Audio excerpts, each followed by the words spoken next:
कोणतीही गोष्ट करताना तुम्ही ती किती प्रामाणिकपणे करता हे जेव्हा तुमच्या लक्षात येईल की ही गोष्ट प्रामाणिकपणे किंवा मेहनत केल्याशिवाय किंवा मन लावून केल्याशिवाय ही गोष्ट मला करता येणार नाही, हे ज्यावेळेस तुम्हाला समजेल त्याच वेळेस तुम्हाला सगळ्या गोष्टीची जाणीव होईल.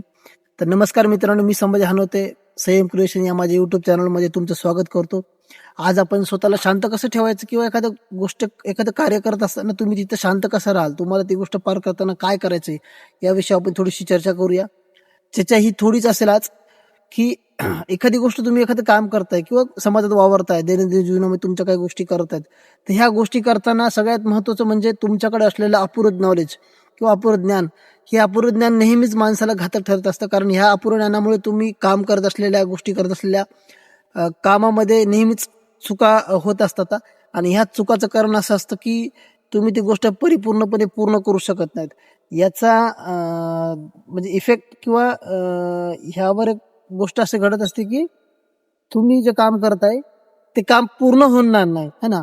आणि त्या पूर्ण न झाल्यामुळे समोरचं जी काही व्यक्ती असतील, जे काही समाज असेल, जे काही लोक असतील, ते तुम्हाला नेहमी त्या गोष्टीबद्दल तक्रार करत असेल, त्या गोष्टी तुमच्या निदर्शनात आणून देत असेल की तुमच्याकडून हे होत नाही, तुला हे जमत नाही, तुला ते जमत नाही.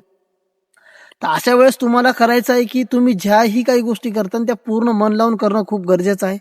कारण जेव्हा तुम्ही एखादी गोष्ट मन लावून करता त्या गोष्टीबद्दल तुम्हाला चांगलं नॉलेज भेटतं, माहिती भेटते, त्या माहितीच्या आधारे तुम्ही ती गोष्ट चांगली करू शकता.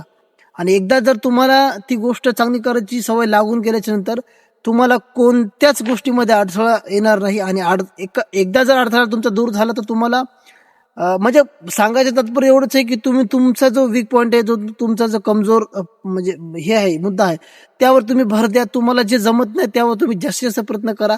तुमच्या जेवढ्या जास्त चुका कमी होतील, जेवढ्या जास्त तुम्ही त्या सुधारण्याचा प्रयत्न करत असतील, तेवढ्या जास्त समोरची व्यक्ती तुम्हाला चुका काढणं बंद करते. आणि ह्या चुका काढणं बंद झाल्याच्या नंतर आपोआपच तुम्हाला स्वतःमध्ये परिवर्तन दिसायला लागेल.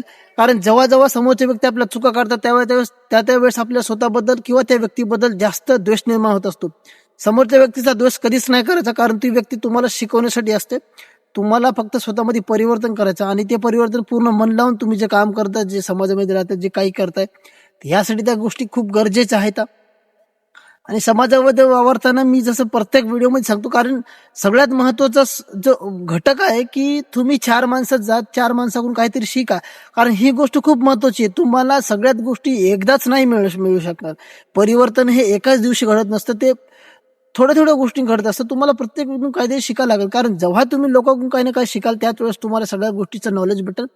सगळ्या गोष्टी कसं बोलायचं, कसं राहायचं. दैनंदिन जीवनामध्ये आपण प्रत्येक व्यक्तीला, आपण खूप काही व्यक्तीला असं भेटत असतो, प्रत्येक व्यक्तीमध्ये काहीतरी असतं. तसंच प्रत्येक व्यक्तीकडून तुम्ही काही घेत राहिलं पाहिजे. आणि तुमच्याकडून लोकांना काहीतरी शिकावं हे तुम्ही केलं पाहिजे. त्यासाठी तुम्हाला सगळ्यात महत्वाचं शांत, तुमचे विचार कसे आहेत, तुम्ही विचार कसा करता. सगळ्यात महत्वाचं म्हणजे विचार महत्वाचे तुमचे, की तुम्ही विचार काय करता. आणि विचार चांगले करण्यासाठी, आणि मी जसं आजचा मुद्दा आहे की स्वतःला शांत कसं ठेवायचं, ह्या शांत ठेवण्यासाठी सगळ्यात महत्वाचं आहे तुमच्याजवळ माहिती आणि मेहनत. तुम्ही मेहनत जर मनापासून करत असाल आणि तुम्हाला एखादी गोष्ट मिळवायची असेल, तर प्रत्येक ठिकाणी तुम्हाला जिथं तुमचा द्वेष केला जातो, तुम्हाला जिथं हिनवलं जातं, त्या ठिकाणी शांत राहण्याचं एकच फक्त माहिती की त्या गोष्टीबद्दल तुम्हाला माहिती असणं गरजेचं आहे.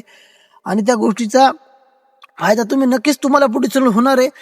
लगेच त्या गोष्टीचा द्वेष हे नाही करायचा. म्हणजे एखादी व्यक्ती तुमचे द्वेष करते आणि तुम्ही लगेच तिथं त्या व्यक्तीला प्रत्युत्तर देताय, तर ही गोष्ट चुकीची आहे. कारण जेव्हा तुम्ही प्रत्युत्तर देता तेव्हा त्या व्यक्तीकडे काही ना काही तुमच्या बद्दलचा द्वेष वगैरे म्हणा, चुकाचा काहीतरी साठा असतो, ज्यावेळेस तो व्यक्ती बाहेर काढत असतो. आणि अशा वेळेस मग आपल्याला तोंडावर पडायची वेळ येते, आपलं जसं शब्द आहे ना. तर त्या अनुषंगाने तुम्ही स्वतः माहिती गोळा करा, मेहनत करा, 4 माणसात जा, नॉलेज घ्या, ह्या सगळ्या काही गोष्टी येतात.